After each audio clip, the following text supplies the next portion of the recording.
What's up mga kababayan? News that matters here. Dito sa video natin ngayon ay ating panonoorin ang nangyaring hearing sa Senado kahapon mga kababayan na kung saan inulan ng batikos at sumbat itong mga nasa DPWH dahil sa palpak na flood control projects. Tila nalunod sa hiya ang kalihim ng Department of Public Works and Highways matapos itong ulanin ng batikos at sumbat mula sa mga senador. Nakahapon lamang inusisa ng Senado kung bakit nagkaroon ng matindi at malawakang pagbaha sa Metro Manila at karatig na mga probinsya sa kabila ng bilyon-bilyong pisong pondo na inilaan kada taon para sa flood control projects. Sa opening statement pa lamang bilang chairman ng Senate Committee ng Public Works ay pinaalala agad nitong si Senator Revilla ang nasabing ahensya sa kanilang commitment na solusyonan ang pagbaha sa ating bansa. Kung kaya naman sa pag-imbestiga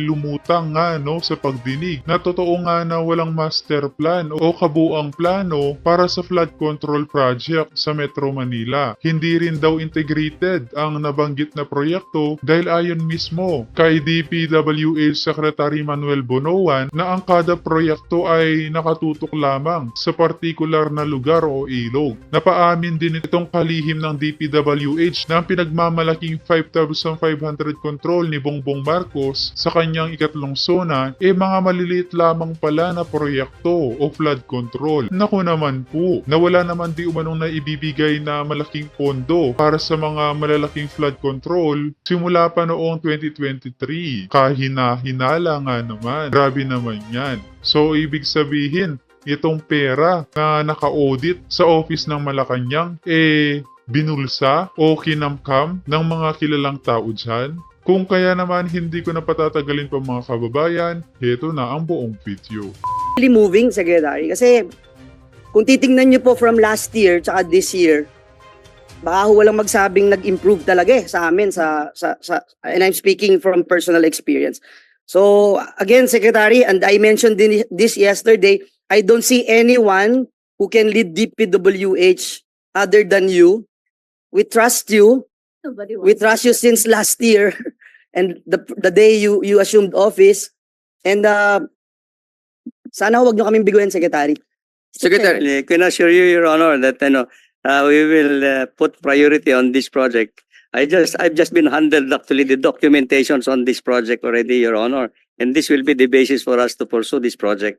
Secretary, do you have any idea magkano ba ang kakailanganing pondo para hindi to maging patsi-patsi?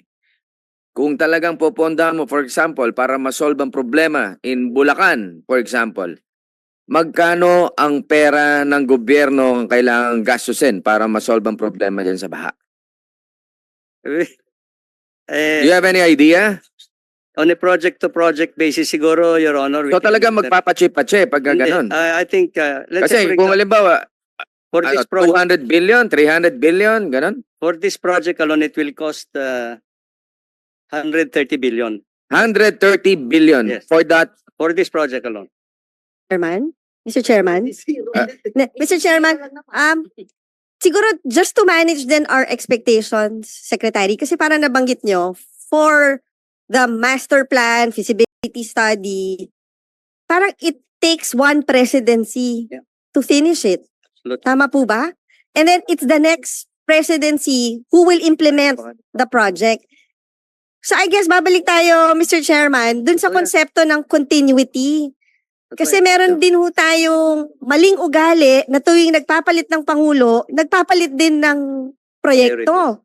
So kaya nga parang lumalabas, paulit-ulit ho yung plano kasi tuwing nagpapalit ng Pangulo, nagpapalit din ng plano.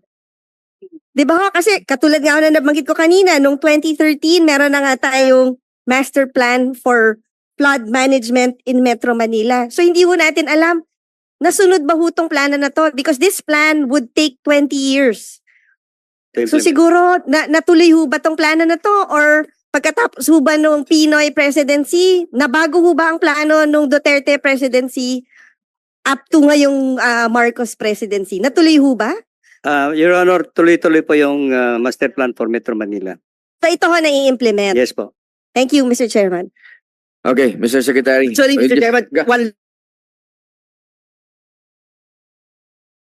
last na lang po, one last, no? Feasibility study ako ho, Mr. Chairman, just share to the body. Nag-fund po ako ng feasibility study. It took them 2 years, Mr. Chairman. And I mentioned this last year also. 2 years po, alam din ni Secretary, it was not his term then.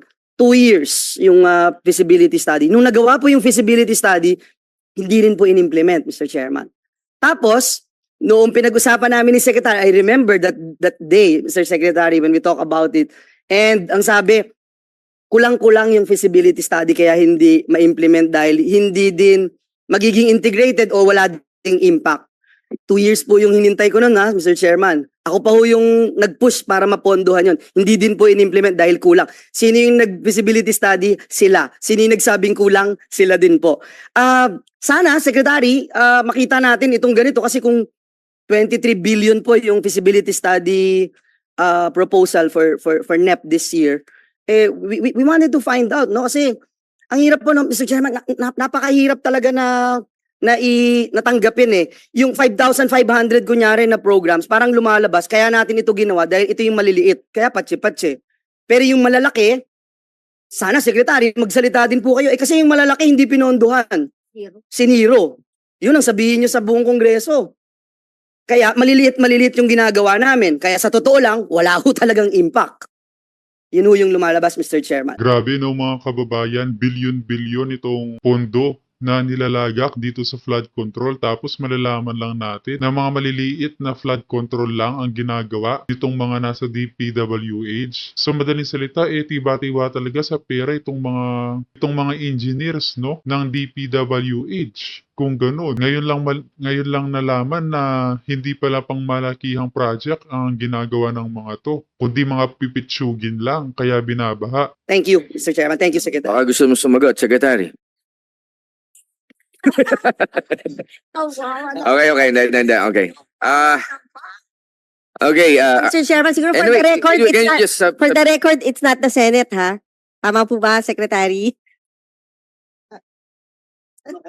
no, wag na natin siya, let's not put him siya, on the spot.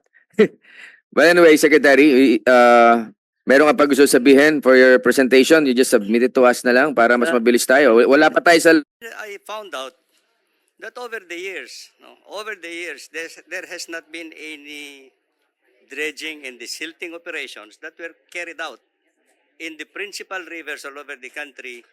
And this is the reason why yung lahat ng major rivers natin are silted and the riverbeds are very shallow.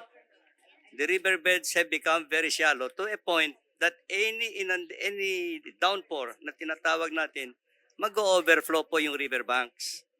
So ngayon, ito yung patse-patse na tinatawag natin na flood walls na ginagawa for the time being. Yeah. But we would have liked actually to integrate in the program of the department yung desilting and dredging operations natin. Right, that's what... yun yung ginagawa nating ngayon. Mr. Chairman, Yun yung sinabi kong bumili kayo ng maraming dredger para ma-dredge natin yung ating mga floodways. At naging effective, in fairness, naging effective po yan sa Cavite. Ang bilis ng labas ng... Mr. Chairman, Ang problema ngayon, bumagyo, bumaha We ulit, would- silted ulit. Kailangan i-dredge ulit yan. In 2023, we already proposed a budget for maintenance and operations of dredgers. Unfortunately, nawala rin po. Nawala. 2024, ganun din po. So yun yung mga dapat bantayan sa Committee on Finance, no? actually, Mr. Chairman, siguro just to share, kasi tandang-tanda ko to isa dun sa, during the budget deliberation, parang during that time, ang naging desisyon ng Senado, imbis na mag-award for dredging, kasi nga dahil alam naman natin na naging naabuso din yung programa na yon na kunyari nagde-dredge pero hindi na naman nasusukat kung ano talaga yung nade-dredge. So ang naging solusyon was to buy dredging equipment. So siguro magandang malaman kung ilan na ba yung nabiling dredging equipment. Right. Sige, Secretary, you may answer. Para... I think ang nadatnan lang po namin na is actually yung mga old dredging equipment, Your Honor, and we wanted to rehabilitate some of them and we wanted to maintain some of them. Pero Wow. So wala akong nabiling Pero- new? Di ba, Secretary, yan yung hinabiling ko sa inyo na Yes. bumili tayo ng Opo. bago Opo. para maipamigay natin sa mga binabahang Yes, Your Honor. Yes, Your Honor. Naglagay kami ng budget pero nawala rin. nawala. Kasi So- nung Duterte admin ho, walang nabiling dredging equipments. I'm not, meron yata po, meron yata. But Okay, Grabe no mga kababayan, wala talagang master plan o kabuong plano itong flood control project sa buong bansa. Dito pa nga lang di umano sa Metro Manila hirap na ang mga ito. Ngunit ang nakakabahala doon araw-araw may bilyong-bilyong lumalabas na pera dito sa DPWH. Ang tanong dyan saan napupunta ang mga pera, mga kababayan? Kung maliliit lamang na flood control itong ginagawa, no? just a bit to the committee yung aging ng mga dredging equipments. we did not have enough even to maintain the dredging equipment at this time. Well, Alam ko po yan, kung kasi nandito sana governor ako, yung pinadala sila, sa Paway Lake, napakaluma, hindi namin mapaandar, ilang beses rin-repair, hindi talaga mapakinabangan. Lumang-luma po. yan siguro yung dapat mabantayan sa Committee on Appropriations or Finance, no? Na bakit nangyari yon na hindi na dapat mangyari sa susunod. So, sa BICAM siguro yan. So, dapat pag-usapang mabuti at ipaglaban nyo rin, Secretary, no? Thank you, Your Honor. Just one last, Mr. Chairman. Okay, Secretary. You have asked us actually, ano ba yung mga instructions and directions of the President with regard to the flood mitigation. Yes, okay. process. Sige. Baka po Um, pwede mo na i-share sa amin yan. Yes, I'm sure that this will be collaborated with MMDA and DNR because we were all there receiving the instructions from the President. And this time the President has specific instructions to all stakeholders in government. Control management program should be done holistically and in integrated manner. O yun. In other words, kailangan po yung everybody will have to dance the same tune Right. in implementing the flood master plans and everything. And the President has specific instructions to the department actually na instead of letting the flood waters coming from the watershed, pwede ba at this point in time, pigilan na ninyo kayong mga pagdaloy ng flood waters doon pa lang sa watershed. And this is what we will integrate. At the same time, the President has also instructed us that doon sa mga flood control projects that we're undertaking on a local flood control program to integrate already water impounding facilities. Impounding facilities. Yes, Sa tingin nyo, yun talagang kailangan And natin, we have impounding. we have instructed. We do have that in Imus, right? Yes, Your Honor. Gaano kalaking capacity nun? 7 hectares po yata yun. Parang maliit din. Maliit din yun. Should But be it helps bigger. a lot. Even the small water impounding projects may... So, so we will binabaha pa rin integrate this kami. in the flood control program of the department in 2025, Your Honor. Okay. Thank you. Senator JB. Mr. Chair, siguro before we move on, in aid of legislation, as I mentioned earlier, Mr. Chair, one of the very first bills that I filed in this Congress is the Comprehensive Master Plan for Infrastructure Development. Kasi po, Mr. Chair, ang problema talaga rito sa mga big ticket items, hindi talaga kakayanin ng isang presidency. Tama ako, no, Mr. Secretary? From the study alone to the feasibility study, sa mga sa testing at lahat, sa planning, Mr. Chair, ang kailangan pag big ticket items, 20, 30, 50 years planning, execution, and implementation. So doon po sa Comprehensive Master Plan for Infra Development, kasama na po yung railway systems, highways, dapat doon lang po sa transport, pero Mr. Chair, sinama na rin po natin ang energy and at the same time, water management.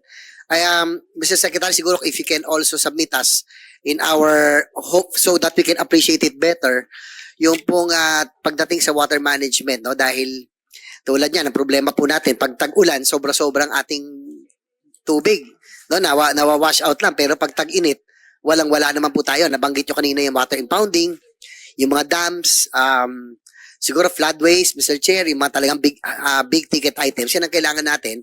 And for us to be able to hopefully pass this comprehensive master plan, na kahit ang rational po to, Mr. Chair, na kahit sino po ang Pangulo, pag nasama po sa master plan yung big ticket items, dapat tuloy-tuloy, lalo na po yung national in nature, na hindi na mangyari yung nangyayari sa kasalukuyan na nagiging patsi-patsi. No, na alam naman po natin, may mga pangangailangan ng mga bawat distrito, kaya lang, naapektuhan yung overall picture ng mga malalaking big ticket items. Hindi lang po sa sa water management, sa transport, kung saan-saan na napaghahati-hatian. Kaya hindi natin nakikita yung high impact project. So, for our appreciation, Mr. Secretary, if you can submit us to us para po sa ating deliberation, hopefully maipasa natin itong comprehensive master plan. And at the same time, yung immediate solutions that we can do in the immediate future para po dito sa ating pong problema sa baha, no? We understand your situation. Talagang alam naman, sabi nga ni si Nancy, hindi nang gagaling sa amin, pero kailangan po talaga natin siguro magkaroon ng talagang matagalang solusyon, yung long-term planning transcending several presidencies. Dapat nga 20, 30, 50 years sa planning, execution, study, research, and implementation. Naintindihan po natin pag big ticket items, ganun talaga. Last So, that's all, question Mr. lang Chair.